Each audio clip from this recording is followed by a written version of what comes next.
जब जनाब मुख्तार को कूफे में पूरे तौर से तसल्लुत हासिल हो गया और करीब करीब तमाम कातिलान इमाम हुसैन से कूफे की सरजमीन पाक हो गई और इराक़ में हर तरफ अमन व अमान कायम हो गया, तो उनको ये खौफ लाहक हुआ कि मुबादा अब्दुल्ला इब्न ज़ुबैर अपनी फ़ौज मेरे मुकाबले के लिए भेज दे, क्योंकि उसके पास कसीर फ़ौज है।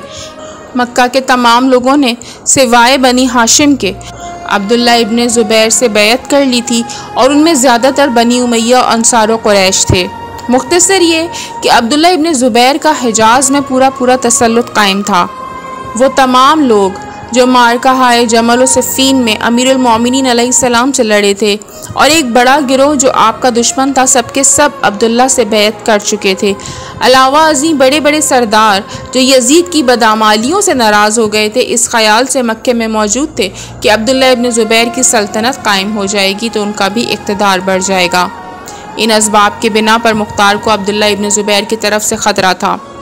जनाब मुख्तार ने मसलहत इसमें समझी कि जब तक शियान अहले बैत की इस मुख्तसर सल्तनत को पूरा इस्तेहकाम ना हासिल हो जाए, अब्दुल्ला इब्न ज़ुबैर से मसालहत का सिलसिला कायम रखा जाए और जहाँ तक मुमकिन हो उससे मारका कारज़ार गर्म ना होने पाए। इन तमाम पहलुओं पर गौर करके जनाब मुख्तार ने अब्दुल्ला इब्न ज़ुबैर को इस मज़मून का एक ख़त लिखा। अम्मा बाद, ए अमीर, तुमको मालूम हो कि जब तुमने मेरा कोई ख्याल ना किया तो मैं यहाँ से इस गर्ज से चला आया कि इस मुल्क में भी तुम्हारे नाम का खुतबा जारी करूँ। चुनांचे बड़ी मेहनत और जाफिशानी के बाद मैंने तमाम इराक़ पर कब्ज़ा कर लिया है और मुझको इस मुल्क पर पूरा तसल्लुत हासिल हो गया है। अगर किसी हुक्मरान के नाम से यहाँ खुतबा जारी किया गया तो सिवाय तुम्हारे नाम के दूसरे के नाम से ना पढ़ूँगा। जब मुख्तार का ये ख़त अब्दुल्ला इब्न ज़ुबैर के पास पहुँचा, उसने उसी वक्त ये जवाब लिखा कि अगर जैसा कि तुमने मुझे लिखा है वही तुम्हारा ख्याल है तो मैं अपना एक नाइब वहाँ पर भेजता हूँ। तुम इस मुल्क को मेरे आदमी के सुपुर्द करके मेरे पास चले आओ, ताकि आम तौर पर लोगों को ये बात मालूम हो जाए कि मैं और तुम दोनों मुत्तफ़िक़ हैं। ये ख़त अब्दुल्ला इब्न ज़ुबैर ने अपने एक मुलाजिम उर्वा बिन अब्दुल रहमान को देकर ज़ुबानी हुक्म दिया कि मुख्तार के पास जाकर कहना कि अब्दुल्ला ने आपको बुलाया है और उसको अपने हमरा ले आना। उर्वा ये ख़त लेकर मक्के से रवाना हुआ। उसकी इत्तला मुख्तार को भी पहुंच गई तो उन्होंने ज़ायदा बिन क़ुदामा को, जो उनका ख़ास रफ़ीक था, बुलाकर कहा कि तू उर्वा बिन अब्दुल रहमान फ़रिस्तादा अब्दुल्ला बिन ज़ुबैर से राह में मुलाकात कर और अपनी तरफ से ये समझा दे कि तुझे कूफे में ना जाना चाहिए, क्योंकि बाशिंदगान कूफा अब्दुल्ला इब्न ज़ुबैर को पसंद नहीं करते और वो हरगिज़ कबूल ना करेंगे कि उसका कोई नायब इस शहर में दाखिल हो। ज़ायदा और उर्वा में बड़ी दोस्ती थी। ज़ायदा ने रास्ते में उर्वा से मुलाकात की। दोनों एक दूसरे से बड़े तफाक से मिले। ज़ायदा ने पूछा कहाँ का कसद है। उसने बयान किया तो ज़ायदा ने कहा, ए भाई, मैं दोस्ताना नसीहत करने आया हूँ कि जिस वक्त से तेरे आने की इत्तला अहले कूफा को हुई है वो बरहम है और मुतफ़क्का तौर पे कसम खाई है कि तुझको शहर में ना दाखिल होने देंगे। तुझे ये बखूबी मालूम है कि मुझको तुझसे एक ख़ास मोहब्बत है, इस वजह से मुझे गवारा ना हुआ कि तुझे उन लोगों से कोई गज़न पहुँचे, इसीलिए चला आया कि उनके इरादों से तुझे मुत्तला कर दूँ।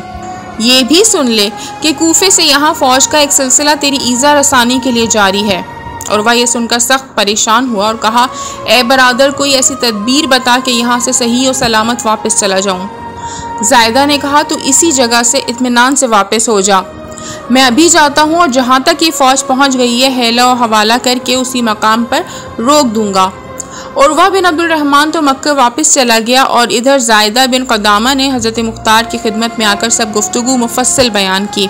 मुख्तार को जब इस तरफ से इत्मीनान हुआ तो उसने मुकर्रर एक ख़त अब्दुल्ला इब्न ज़ुबैर को लिखा कि वाज़ेह हो कि मैंने उर्वा का बहुत इंतज़ार किया कि वो आ जाए तो मैं यहाँ का इंतज़ाम उसके सुपुर्द कर दूँ, लेकिन वो यहाँ नहीं आया बल्कि रास्ते ही से वापस चला गया। इसका कोई सबब मालूम नहीं हुआ, शायद वो कूफियों से डर गया। इब्न ज़ुबैर के पास जब ये ख़त पहुँचा तो उसने समझ लिया कि मुख्तार हीला और हवाला कर रहा है, दर हकीकत वह इराक़ मेरे सुपुर्द नहीं करना चाहता।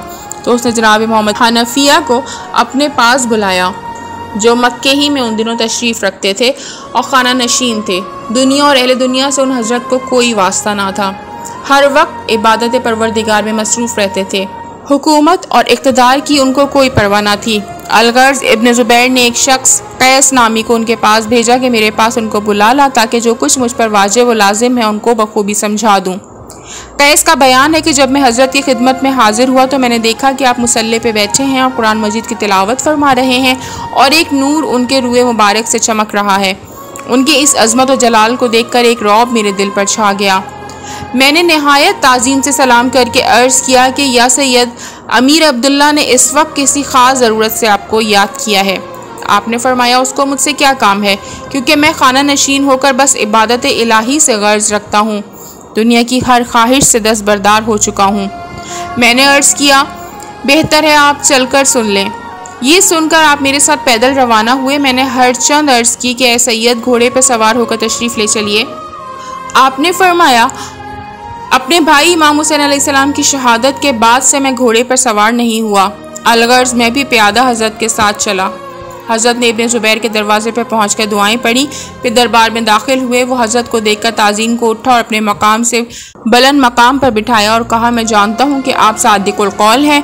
आपकी ज़ात से मुझे कोई अजियत नहीं, मगर आपके दोस्तों से कोई ईज़ा बाकी नहीं जो ना पहुँची हो, और ये लोग सिवाय आपके किसी को बरसरे इक़्तिदार देखना गवारा नहीं करते। हज़रत ने पूछा, आखिर क्या अजियत पहुँची तो तुमको शिकायतों का मौका मिला? इब्ने ज़ुबैर ने कहा, मैं मुख्तसर ये कहना चाहता हूँ कि आप मेरी बैत कर लें ताकि मेरा काम मुकम्मल हो जाए।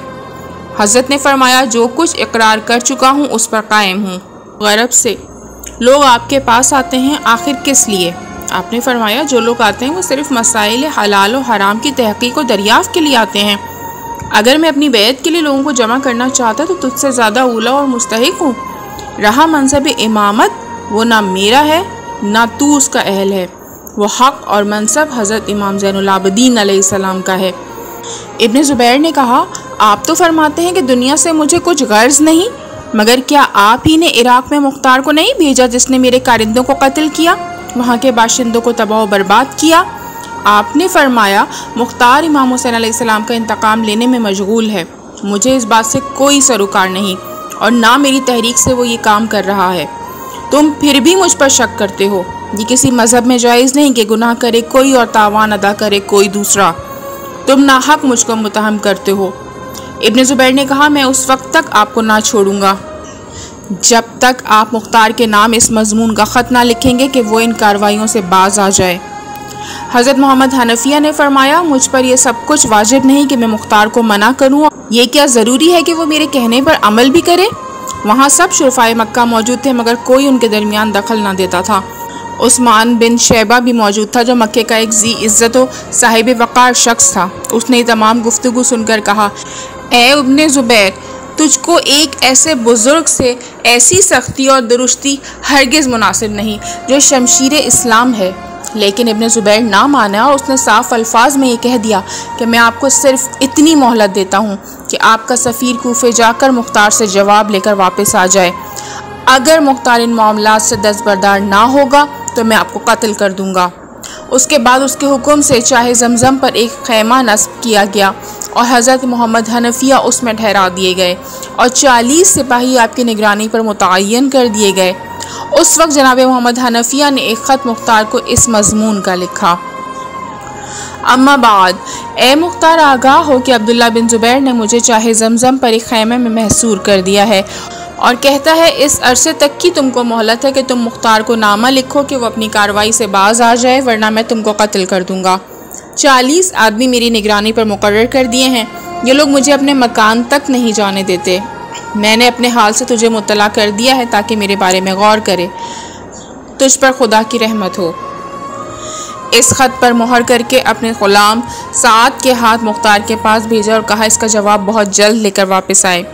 ग़ुलाम उधर रवाना हुआ। अब्दुल्ला इब्न ज़ुबैर ने रास्ते में 5 आदमी इस गर्ज से बिठा दिए थे कि अगर कोई तहरीर किसी के नाम मोहम्मद हनफिया रवाना करें तो कासिद से उस ख़त के मजमून की इत्तला हासिल हो जाए। अलगर साद उन लोगों के करीब से गुजरा तो उन लोगों ने उसको रोक कर ख़त का मजमून मालूम कर लिया और इब्न ज़ुबैर को पहुँचा दिया। साद फिर वो ख़त लिए हुए रवाना हुआ। आखिर काफ़ी अरसे बाद कूफे पहुँचा और मुख्तार के दरवाजे पर आया तो उमर बिन हाजिब ने दरियाफ़्त किया कि तुम कहाँ से आ रहे हो? साद ने कहा, मैं मक्के से हज़रत मोहम्मद हनफिया का ख़त लेकर आया हूँ। ये सुनकर वो फ़र्ते मुसरत से उछल पड़ा और दौड़ कर मेरी पेशानी पे बोसा दिया और जाकर फ़ौरन मुख्तार को इत्तला दी। जनाब मुख्तार ने हज़रत मोहम्मद हनफिया का नाम सुना तो फ़ौरन खड़े हो गए और ख़ुद बढ़कर साद से बगलगीर हुए और हज़रत का हाल और खैरियत दरियाफ़्त करने लगे। साद ने वो ख़त उनके हवाले किया। जनाब मुख्तार ने ख़त लेकर आँखों से लगाया, फिर चूम कर वो ख़त खोला और पढ़ कर कहा, ला हौल वला कुव्वता इल्ला बिल्लाहिल अलीयुल अज़ीम, खुदा की कसम अब्दुल्ला इब्न ज़ुबैर के पास कूफे के लश्कर में से सील के मानन फ़ौज रवाना करूँगा। साद कहते हैं कि इस तुलानी सफ़र में मेरे बाल बढ़ गए थे। मुख्तार ने मुझे हम्माम भेजा, मैंने बाल बनवाए, गुस्ल किया और मुख्तार ने एक ख़ास खिलत मेरे लिए भेजा। मैंने उसको पहना, फिर मुख्तार ने 200 दीनार अता करके फ़रमाया कि अपने मसरफ़ में लाओ।